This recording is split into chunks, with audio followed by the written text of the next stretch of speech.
Hello दोस्तों, welcome to our channel celebs journey. ये दास्तां है भोजपुरी फिल्म इंडस्ट्री के सुपरस्टार रवि किशन की।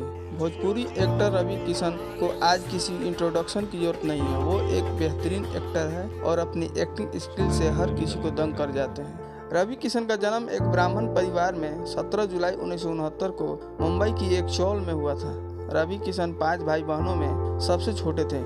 इनके पिता पुजारी थे और मुंबई के ही डेयरी में काम करते थे। इनके पिता और इनके पिता के बड़े भाई में मनमुटाव के कारण डेयरी का काम बंद हो गया और रवि किशन के पूरे परिवार को पैतृक घर जौनपुर में शिफ्ट होना पड़ा और फिर यहीं के स्कूलों से पढ़ाई पूरी की। रवि किशन कहते हैं, मुंबई में लोग पैदल चलकर ऊपर आते हैं और मैं रेंग कर ऊपर आया हूँ। मैं पैसे के पीछे नहीं, फिल्म के पीछे भागता था। बचपन में वो अपनी माँ की साड़ी ले जाते और रामलीला में सीता माता का रोल करते तो उनके पिता उनकी जबरदस्त पिटाई करते। रवि किशन अमिताभ बच्चन से काफी ज्यादा इंस्पायर थे और उनकी एक्टिंग किया करते थे। फिर क्या था, माँ से 500 रुपये लिया और चल पड़े सपनों की नगरी मुंबई में अपने सपनों को पूरा करने। यहाँ उनके पास ना घर था ना पेट भरने के लिए कोई काम। फिर सांता क्रूज के 10 बाई 12 स्क्वायर फीट के एक चौल में रहने लगे। यहीं से वो ऑडिशन के लिए जाते। कई बार काम तो मिलता लेकिन पैसे नहीं मिलते। फिल्मों में काम करने के साथ साथ इन्होंने मुंबई के Rizvi college of arts science and commerce से अपना ग्रेजुएशन पूरा किया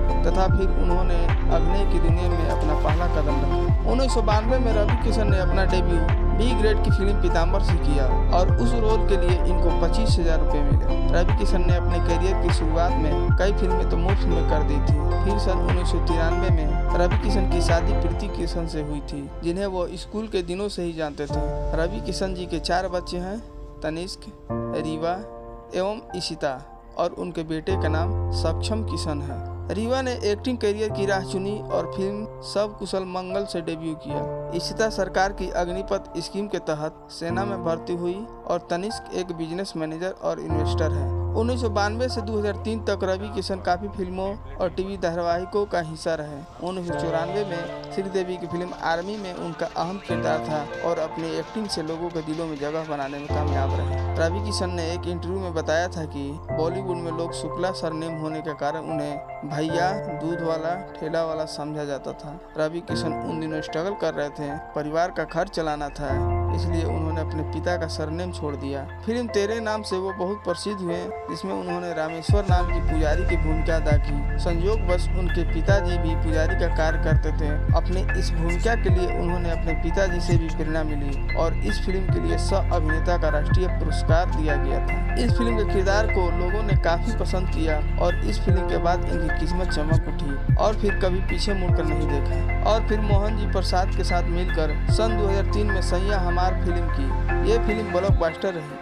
भोजपुरी भाषा को आज दुनिया भर में पहचान मिली है। भोजपुरी फिल्म इंडस्ट्री आज करोड़ों का कारोबार कर रही है। फिल्में बन रही है, रोजगार मिल रही है, घरों के चूल्हे जल रहे हैं। उसका श्रेय रवि किशन को भी जाता है, क्योंकि इन्होंने वो दौर भी देखा है जब भोजपुरी फिल्म इंडस्ट्री को कोई पहचानता भी नहीं था। वो दौर भी देखा है जब फिल्मों में काम करना अच्छा नहीं माना जाता था। इसके बाद उन्होंने गंगा जैसन माई हमार, पंडित जी बताई न बियाह कब हुई, कन्यादान आई, ये सारी फिल्में सुपरहिट रही और फिर भोजपुरिया समाज ने रवि किशन को बना दिया भोजपुरी सिनेमा का अमिताभ बच्चन। आज उनके देश विदेश में करोड़ों फैंस हैं और आज के स्ट्रगलर उनसे इंस्पायर भी होते हैं। रवि किशन जी ने भोजपुरी फिल्म इंडस्ट्री को बनाने में बहुत मेहनत किया है। इन्होंने न सिर्फ भोजपुरी बल्कि हिंदी, तमिल, तेलुगु, कन्नड़ और मराठी जैसी विभिन्न भाषाओं में काम किया है।